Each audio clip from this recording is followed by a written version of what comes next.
एक दफा का जिक्र है। एक जंगल में सूंदी चिड़िया अपने वालिदैन के साथ रहा करती थी। सूंदी चिड़िया को बचपन से ही खाना बनाने का बहुत शौक था। इसके वालिद पिंकू कौवा लोहे के औजार बनाने का काम करते थे। इसकी माँ डोली फिर इन लोहे के बर्तनों को जंगल में बेचकर आती थी। सूंदी चिड़िया इनकी गोद ली हुई बेटी थी और वो सब नदी के किनारे एक दरख्त पर रहा करते थे। डोली कौवी बोली, सूंदी क्या कर रही हो? कुछ खाने को बनाया है या नहीं? एक दाल से दूसरी दाल भून के भूख से अंतड़ियां सिकुड़ गई हैं। सूंदी चिड़िया बोली, लो माँ, आज मैंने कुछ नया बनाया है। डोली कौवी बोली, अरे तुमने ये चावल में क्या डाल दिया है? सूंदी चिड़िया बोली, ये बिरयानी है, मैंने आज ही सीखी है। डोली कौवी बोली, अरे सूंदी चिड़िया, जितना तुम खाने पर ध्यान देती हो कुछ काम पर भी दिया करो।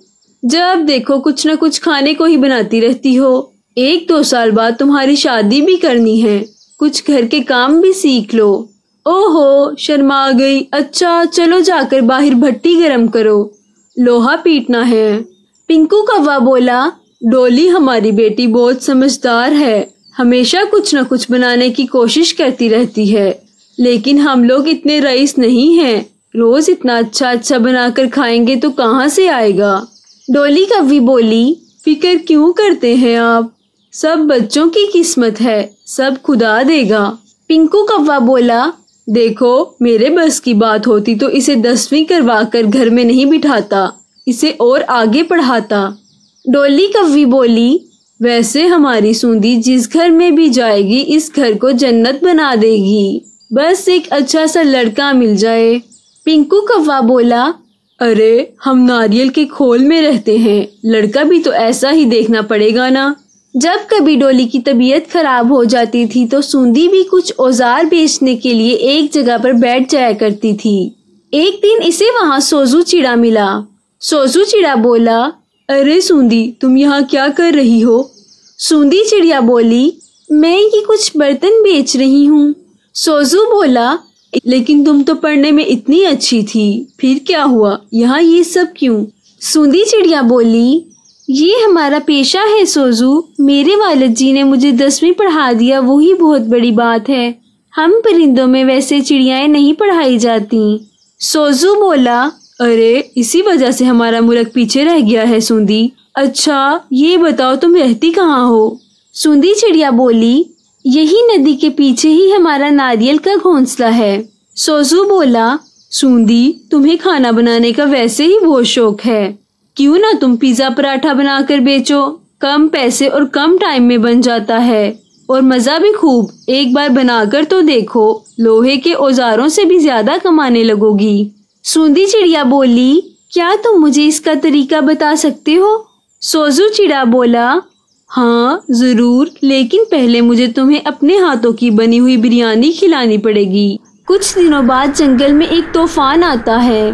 पिंकू इस तूफान से बाल बाल बचा, लेकिन इसके आधे जिस्म ने काम करना बंद कर दिया। डॉक्टर को दिखाया तो उन्होंने कहा कि इन्हें जंगल के किसी अस्पताल में दिखाना पड़ेगा। अब बेचारी डोली क्या करे, कौन औजार बनाए और कौन हथौड़ा चलाए।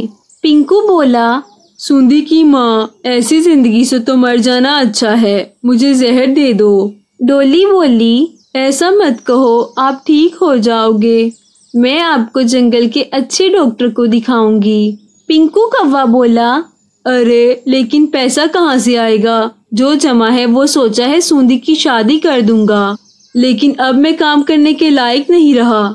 सूंदी चिड़िया इन दोनों की बात सुनकर दुखी हुई। वो इनके पास आकर बोली, अब्बा जी आप क्यों परेशान हो रहे हैं, मैं हूँ ना, आप काम करने लायक नहीं रहे तो क्या हुआ, मैं और माँ है ना, आप फिक्र मत करें, हम जरूर कोई रास्ता निकाल लेंगे।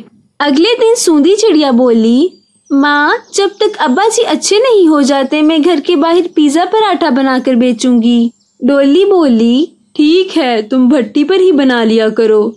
अगले दिन सूंदी चिड़िया बोली, अब्बा जी देखें, मैंने पिज्जा बनाया है, माँ और आप दोनों खाकर बताएं कैसा बना है। डोली बोली, पता नहीं सूंदी, तुम भी क्या नई नई चीजें बनाती रहती हो। सूंदी चिड़िया बोली, खा कर तो देखें। डॉली बोली, अरे वाह, ये तो बहुत मजे का लग रहा है। पिंकू बोला, बेटी ऐसा कुछ तो कभी नहीं खाया। सूंदी बोली, अब मैं पिज्जा पराठा बनाकर बेचा करूंगी। डॉली बोली, लेकिन ये सब तुम्हारे दिमाग में आया कैसे? सूंदी बोली, माँ मुझे ये सलाह सोजू ने दी है। डॉली बोली, सोजू कौन है बेटा? सूंदी चिड़िया बोली, माँ सोजू स्कूल में मेरे साथ पढ़ता था। अब सूंदी लोहे के औजार की जगह पिज्जा पराठा बनाने लगी। जो एक बार इसके हाथ का बना पिज्जा खा लेता वो इसके आसपास के परिंदों से इसकी तारीफ करता। सूंदी के पास दूर दूर से परिंदे पिज्जा खाने के लिए आने लगे। अब इसके गरीबी के दिन जा चुके थे। सबसे पहले वो पिंकू को लेकर जंगल के बड़े अस्पताल में गई। डॉक्टर बोला, ये बिल्कुल ठीक हो जाएंगे, लेकिन दवाइयाँ महंगी होंगी। सूंदी चिड़िया बोली, कोई बात नहीं सर, बस मेरे अब्बा जी ठीक हो जाएं, आप दवाइयाँ लिख दीजिए। माँ, इस पिज्जा ने तो हमारी जिंदगी ही बदल दी। माँ, मैं जंगल में पिज्जा की बड़ी शॉप बनाना चाहती हूँ। डॉली बोली, ठीक है सूंदी, जैसा तुम्हें सही लगे वैसा करो। सूंदी ने जंगल में सबसे बड़ी पिज्जा शॉप खोल ली। वो दिन रात तरक्की करने लगी। जैसे जैसे आमदनी बढ़ती रही, सूंदी ने सबसे पहले अपने लिए एक पक्का घर खरीदा। अब वो नारियल के खोल वाली सूंदी नहीं, कोठी वाली सूंदी थी। सोजू बोला, सूंदी मैं जानता था तुम एक दिन जरूर ऊंचाइयों तक जाओगी। सूंदी चिड़िया बोली, सोजू मुझे इस काबिल बनाने में तुम्हारा ही हाथ है। पिंकू कौवा बोला, बेटा खुश रहो।